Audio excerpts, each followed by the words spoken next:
हर साल लाखों टूरिस्ट्स अजंता की गुफाओं को देखने के लिए औरंगाबाद शहर पहुंचते हैं। ये गुफाएं ऊंचे ऊंचे चट्टानों को तोड़कर बनाई गई हैं। इन गुफाओं को देखकर ऐसा लगता है जैसे मानो इनके अंदर कितने ही रहस्य दफन हैं।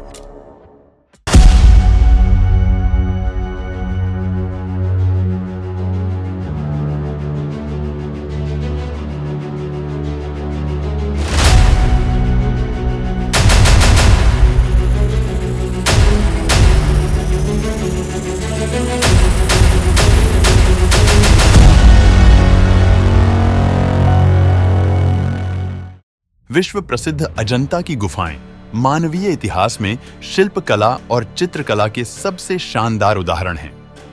देश की आर्थिक राजधानी मुंबई से करीब 450 किलोमीटर दूर अजंता की गुफाओं को बड़े-बड़े पहाड़ों और चट्टानों को काटकर तैयार किया गया था, जो आकार में एक घोड़े की नाल की तरह है।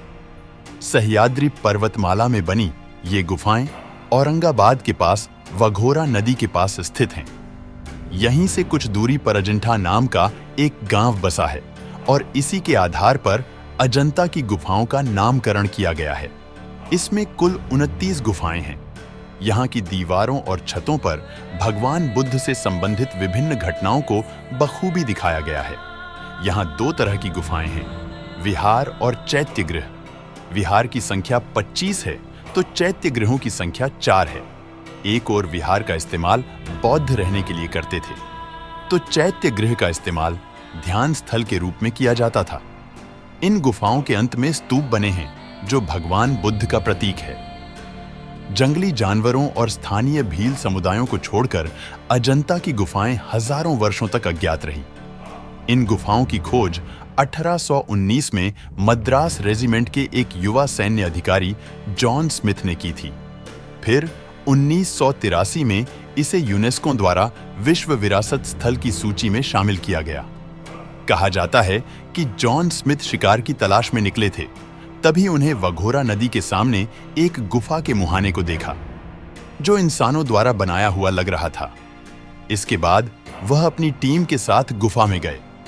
वहां उन्होंने दीवारों में शानदार नक्काशी देखी और उनके सामने ध्यान लगाते बुद्ध की एक प्रतिमा थी। उन्होंने अपने नाम को बोधिसत्व की एक मूर्ति पर उकेरा। स्मिथ के इस खोज की खबर दुनिया में तेजी से फैलने लगी। फिर 1844 में रॉयल एशियाटिक सोसाइटी ने मेजर रॉबर्ट गिल को यहां बनी चित्रों की प्रतिकृतियां बनाने के लिए नियुक्त किया गया। लेकिन रॉबर्ट गिल के लिए यहां काम करना आसान नहीं था, क्योंकि यहां भीषण गर्मी और वन्य जीवों का खतरा होने के साथ ही भील आदिवासियों का भी खतरा था।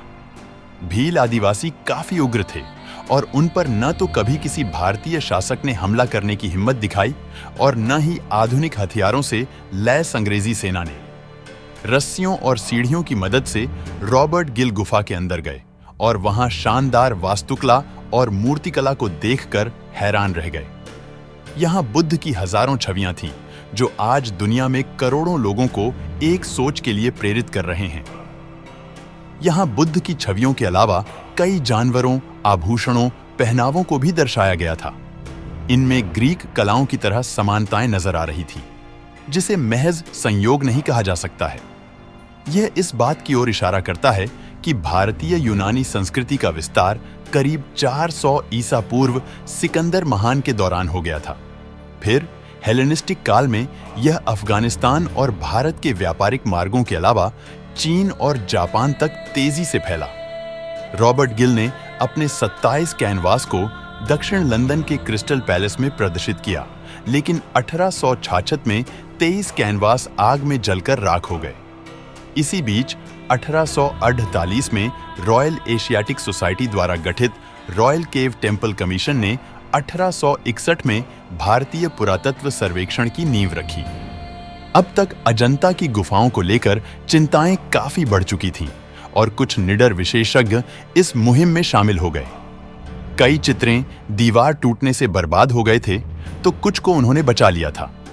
इसके बाद 1872 में बॉम्बे स्कूल ऑफ आर्ट के प्रिंसिपल जॉन ग्रिफिथ्स को नई प्रतिकृतियां बनाने की जिम्मेदारी दी गई। उन्होंने अपने छात्रों के साथ मिलकर 300 चित्रों को बनाया। इसके बाद लेडी हेरिंगम ने कलकत्ता स्कूल ऑफ आर्ट की मदद से 1909 में अजंता की गुफाओं की और प्रतियां बनानी शुरू की। इसके बाद हैदराबाद के इतिहासकार गुलाम याजदानी ने 1930 से 1955 के बीच अजंता की गुफाओं का व्यापक अध्ययन किया और अपने फोटोग्राफिक सर्वेक्षण को 4 भागों में दुनिया के सामने रखा। याजदानी के योगदानों के लिए उन्हें भारत सरकार द्वारा पद्म भूषण से भी सम्मानित किया गया था। वहीं बीते 2 दशकों में भारतीय पुरातत्व सर्वेक्षण ने नई तकनीकों का इस्तेमाल करते हुए हजारों साल पहले कलाकारों द्वारा इन चित्रों को बनाने के तकनीकों का खुलासा किया है। बताया जाता है कि इन छवियों को बनाने के लिए अफगानिस्तान में मिलने वाले लैपिस लैजुजली यानी राजावर्त पत्थर का भी इस्तेमाल किया गया है। नीले रंग के इस पत्थर को प्राचीन इतिहास में नवरत्नों का दर्जा हासिल है। माना जाता है कि अजंता की गुफाओं को सातवाहन काल और वाकाटक काल 2 अलग-अलग कालों में बनाया गया है। इस गुफाओं की ऊंचाई 76 मीटर तक है।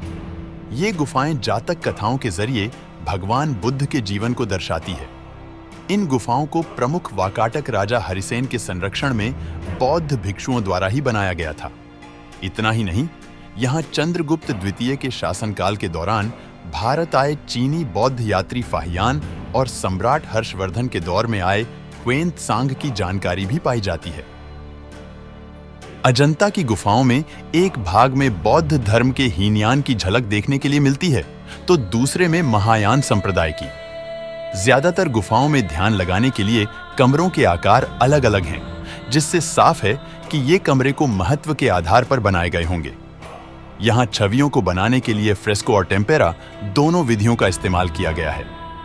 इन तस्वीरों को बनाने से पहले दीवारों को रगड़कर साफ किया जाता था, फिर चावल के मांड, गोंद, पत्तियों और कुछ अन्य रसायनों का लेप चढ़ाया जाता था। सदियों बाद भी इन चित्रों की चमक पहले जैसी बनी हुई है। वहीं इससे करीब 100 किलोमीटर दूर एलोरा की गुफाएं हैं। यहाँ कुल मिलाकर 34 गुफाएं हैं, जिनमें 17 ब्राह्मण, 12 बौद्ध और 5 जैन धर्म से संबंधित हैं। इन गुफाओं को 5वीं से 11वीं सदी के बीच विदर्भ, कर्नाटक और तमिलनाडु के कई शिल्प संघों द्वारा बनाया गया है। हालांकि इसकी शुरुआत राष्ट्रकूट वंश के शासकों द्वारा हुई थी। ये गुफाएं वास्तुकला के रूप में भारत के विविधता में एकता को दर्शाती हैं। अजंता और एलोरा की गुफाओं में सबसे खास है गौतम बुद्ध की एक सोती हुई प्रतिमा। इस प्रतिमा की सुंदरता किसी को भी मंत्रमुग्ध कर देगी। सच में अजंता की गुफाएं सदियों से निर्वाण का प्रवेश द्वार बनी हुई हैं। इस बारे में आप क्या सोचते हैं? हमें कमेंट में जरूर बताएं।